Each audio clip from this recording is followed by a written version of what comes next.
Est-ce que tu aimes ton destin? Vraiment? Est-ce que tu accueilles chaque épreuve comme une opportunité? Ou bien est-ce que tu luttes, cherchant désespérément à éviter la douleur, à fuir les difficultés?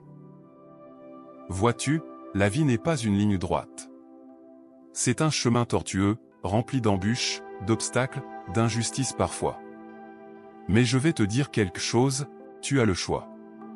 Tu peux subir. Ou tu peux choisir d'aimer ton destin. Amor fati. 3 mots qui résonnent comme une philosophie de vie. Aime ton destin. C'est une invitation à embrasser chaque événement, qu'il soit bon ou mauvais. C'est facile d'aimer la vie quand tout va bien. Mais quand tout s'effondre? Quand le monde semble conspirer contre toi? C'est là que réside ta véritable force. Ne pas simplement accepter, mais aimer. Voir dans chaque épreuve une leçon, une chance de grandir. Comprendre que chaque défi forge ton caractère, renforce ton esprit. Rien ne t'est envoyé par hasard. Tout ce que tu vis a un sens, si tu choisis de lui en donner un. Tu crois que les grands esprits de l'histoire ont réussi parce que la vie leur a fait des cadeaux? Non. Ils ont souffert.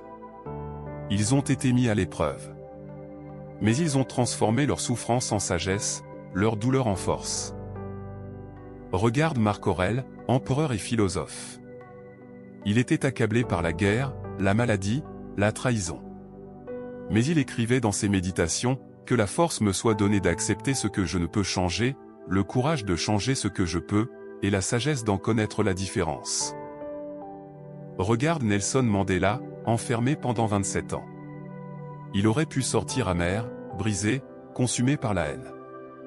Mais il a choisi de transformer cette souffrance en une force pacificatrice, en une résilience hors du commun. Il a aimé son destin, même lorsqu'il était plongé dans l'obscurité. Il en a fait un levier pour bâtir un avenir meilleur. Et toi? Quelles sont les épreuves que tu vis aujourd'hui? Une déception, un échec, une perte?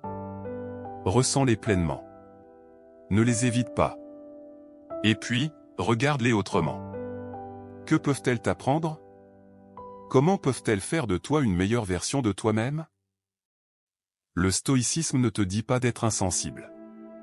Il te dit de ne pas être esclave de tes émotions. Oui, tu peux être triste. Oui, tu peux être en colère. Mais ne laisse pas ces émotions te définir. Utilise-les. Transforme-les en force.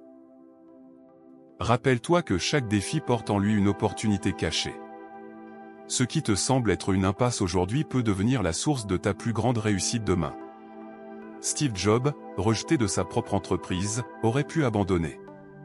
Au lieu de cela, il a construit autre chose, et cette perte s'est révélée être la meilleure chose qui lui soit arrivée. Aime ton destin.